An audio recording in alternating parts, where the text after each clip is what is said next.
बिस्मिल्लाहिर्रहमानिर्रहीम। मेरे चैनल पर खुश आमदीद। कहानी का आगाज करते हैं। शिकार के दौरान एक बादशाह अपने सिपाहियों से बिछड़ गया। अलबत्ता सिपा सलार इनके साथ था। वो जंगल में भटक कर वापसी का रास्ता भूल गए। परेशानी इनके चेहरों पर आया थी। अभी थोड़ी सी देर गुजरी थी कि अचानक सिपा सलार चीखा, बादशाह सलामत, बादशाह सलामत, वो देखें, एक झोंपड़ी नजर आ रही है, वहां चलते हैं, यकीनन वहां से हमें मदद जरूर मिलेगी। वो झोंपड़ी के करीब गए तो सिपा सलार ने आवाज लगाई, कोई है? थोड़ी देर में एक शख्स बाहर आया। बादशाह और सिपा सलार ने जैसे ही इस शख्स को देखा, हैरत के मारे दोनों की आंखें फटी की फटी रह गईं। वो शख्स हूबहू बादशाह का हमशक्ल था। दोनों हैरत से इसे देखते जा रहे थे। फिर सिपा सलार ने इससे कहा, देखें, हम शिकार करते करते रास्ता भटक गए हैं, यहाँ से निकलने में हमारी रहनुमाई करें। वो शख्स बोला, क्यों नहीं, मगर आप लोग काफी थके हुए लग रहे हैं। कुछ देर मेरे गरीब खाने में आराम कीजिए, फिर चलेंगे। ठीक है। बादशाह सलामत ये कहकर झोंपड़ी के अंदर दाखिल हुए। चूंकि वो काफी थक चुके थे, इसलिए आराम के लिए लेटे तो इनकी आंख लग गई। सिपा सलार की आंखों से नींद कोसों दूर थी। वो किसी गहरी सोच में डूबा हुआ था। सिपा सलार ने इस शख्स को झोंपड़ी से बाहर आने का इशारा किया। बाहर आकर वो इस शख्स से कहने लगा, तुम्हें मालूम है कि अंदर सोने वाला शख्स कौन है? तो उसने कहा, जी कोई अमीर शख्स दिखाई देते हैं, वो इस मुल्क के बादशाह सलामत हैं। क्या? वो हैरत से बोला, हाँ, और शायद तुम्हें मालूम नहीं कि तुम्हारी शक्ल इनसे खूबखूब मिलती है। अगर इनके कपड़े तुम्हें बना दिए जाएं तो तुम बिल्कुल बादशाह जैसे लगोगे। क्या वाकई? वो हैरत से बोला। सिपा सलार ने कुछ सोचते हुए कहा, यकीनन तुम अपनी गरीबी से तंग होगे। अगर तुम मेरी एक बात मानो तो तुम हमेशा के लिए अपनी गुर्बत से निकल सकते हो। इसने हैरत से पूछा, अच्छा, वो कैसे? वो ऐसे कि तुम मेरे साथ मिल जाओ, हम किसी चीज में बेहोशी की दवा मिलाकर बादशाह को पिला देंगे। इनके कपड़े तुमको और तुम्हारे कपड़े इनको पहना देंगे। इस तरह तुम बादशाह के रूप में मेरे साथ महल चलोगे और वहां जाकर दरबार के दौरान वजीर खास का मनसब मुझे दिला दोगे। बस तुम बादशाह बनकर शाही कुर्सी पर बैठे रहना और सारे हुक्म मेरे चलेंगे। इस तरह हम मजे की जिंदगी गुजारेंगे। बोलो, मंजूर है? वो कुछ देर तक सोचता रहा और फिर बोला, ठीक है, मुझे मंजूर है। ये सुनकर सिपा सलार के चेहरे पर मुस्कुराहट फैल गई। सुबह का सूरज तलू हुआ। चारों तरफ परिंदों की आवाज चहचहाने लगी। बादशाह सलामत बेदार हुए तो इस शख्स ने इनके लिए नाश्ते का इंतजाम किया।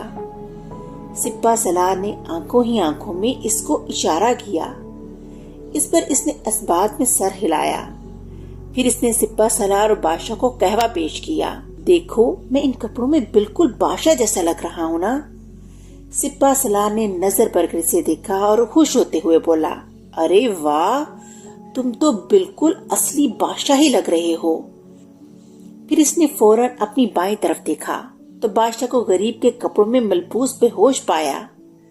सिपा सलार ने कहा, तुमने बहुत अक्लमंदी का फैसला किया है। बादशाह को हम इधर ही भटकने के लिए छोड़ देते हैं। अब हम महल में राज करेंगे। वो दोनों घोड़ों पर सवार हुए महल की तरफ रवाना हो गए। महल पहुंचकर सिपा सलार ने इससे कहा, आज शाम को जब दरबार लगेगा तो तुम वजीर खास को इस मनसब से हटाकर गिरफ्तारी का हुक्म दे दोगे और इसकी वजह ये बताओगे कि इसने आपकी अदम मौजूदगी में मुल्की निजाम को सही तरीके से नहीं संभाला है, और फिर वजीर खास के ओहदे के लिए हमारा नाम तजवीज करोगे। वो बोला, ठीक है, आप जैसा कहेंगे मैं वैसा ही करूंगा, लेकिन मेरा ख्याल है कि ये काम हम कल करेंगे ताकि कोई शक न कर सके। ठीक है, कल शाम को ये काम जरूर हो जाएगा। ये कहकर सिपा सलार चला गया। شام کو دربار لگا۔ آج دربار میں معمول سے زیادہ افراد تھے۔ دربار میں تمام لوگ بادشاہ کا انتظار کر رہے تھے۔ بادشاہ سلامت دربار میں تشریف لائے اور شاہی کرسی پر بیٹھتے ہوئے بولے، آج ہم ایک اہم فیصلہ سنانے جا رہے ہیں، وہ یہ کہ ہم ایک غدار کو اس کے انجام تک پہنچائیں گے۔ یہ سن کر دربار میں ایک شور سا برپا ہو گیا۔ سب آپس میں خسر پھسر کرنے لگے، جبکہ سپاہ سالار مسکرائے جا رہا تھا۔ کون ہے وہ غدار عالم پناہ؟ ایک وزیر نے پوچھا۔ بادشاہ نے ایک نظر دربار پر ڈالی اور پھر اپنا ہاتھ اٹھا کر وزیر حاض کی طرف اشارہ کیا۔ یہ دیکھ کر وزیر حاض کے پسینے چھوٹ گئے۔ پھر اچانک بادشاہ کا ہاتھ سپاہ سالار کی طرف اٹھ گیا اور وہ چیخے، وہ غدار سپاہ سالار جابر ہے۔ یہ سن کر دربار میں ایک سکتہ طاری ہو گیا۔ سپاہ سالار چیخا، یہ آپ کیا کہہ رہے ہیں عالم پناہ؟ یہ کہہ کر وہ بادشاہ کے قریب آیا اور سرگوچی میں بولا، یہ کیا بکواس کر رہے ہو؟ وزیر خاص کو ہٹانے کا کہا تھا اور تم یہ کون سا کھیل کھیل رہے ہو؟ ابھی میں سب کے سامنے تمہاری حقیقت بتا دوں گا کہ تم بادشاہ نہیں بلکہ اس کے ہم شکل ہو۔ بادشاہ مسکرایا اور بولا، تمہیں ابھی معلوم ہو جائے گا کہ حقیقت کیا ہے۔ یہ کہہ کر اس نے اشارہ کیا۔ سپاہی ایک شخص کو دربار میں لائے۔ سپاہ سالار کی نظر جیسے ہی اس پر پڑی تو اس کی آنکھیں پھٹی کی پھٹی رہ گئیں، کیونکہ وہ بادشاہ کا ہم شکل تھا۔ وہ کبھی بادشاہ کو اور کبھی ہم شکل کو دیکھتا۔ بادشاہ نے سپاہ سالار سے کہا، تم حیران ہو رہے ہوگے کہ یہ سب کیا ہو گیا۔ میں تمہیں بتائے دیتا ہوں، اصل بادشاہ میں ہی ہوں اور وہ میرا ہم شکل غریب انسان ہے جسے تم میری جگہ بادشاہ بنانے کے لیے لائے تھے۔ جب تم نے اس شخص کے ساتھ مل کر ہمارے خلاف سازش کی تو بظاہر وہ شخص مان گیا، مگر اس کے ایمان نے اسے ایسا نہ کرنے دیا۔ اس نے مجھے بے ہوش کرنے کی بجائے تمہیں کہوے میں کچھ ملا کر بے ہوش کر دیا اور مجھ سے اس نے ساری حقیقت بیان کر دی۔ پھر جب تمہیں ہوش آیا تو وہ خود جھوٹ موٹ کا بے ہوش ہو گیا تاکہ تم اسے بادشاہ سمجھو۔ اس نے مجھے واپسی کا راستہ بھی سمجھا دیا تھا تاکہ میں آسانی سے محل پہنچ سکوں۔ سپاہ سالار حیرانگی سے یہ باتیں سن رہا تھا۔ پھر بادشاہ اپنے ہم شکل سے مخاطب ہوئے، اے نیک دل انسان، کیا تم بتانا پسند کرو گے کہ تم سپاہ سالار کے ساتھ مل کر بادشاہ بن کر آرام کی زندگی گزار سکتے تھے؟ پھر تمہارا اور ارادہ کیسے بدل گیا؟ وہ بولا، دراصل حضور والا، ایمان سے بڑھ کر کوئی دولت نہیں ہوتی۔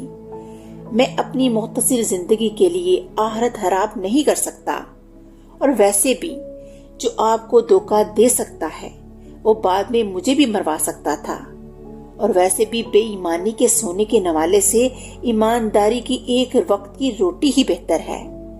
یہ کہہ کر وہ خاموش ہو گیا۔ بادشاہ سلامت بولے، لے جاؤ اس سپاہ سالار کو اور اسے زندان میں ڈال دیا جائے۔ سپاہ سالار کو گھسیٹتے ہوئے لے جایا گیا۔ بادشاہ نے اس شخص کو کافی انعام و اکرام سے نوازا اور حکم دیا کہ اس کے رہنے کے لیے گھر کا انتظام بھی کیا جائے اور اسے اس کی ایمانداری کے صلے میں معقول ماہانہ وظیفہ بھی جاری کر دیا گیا۔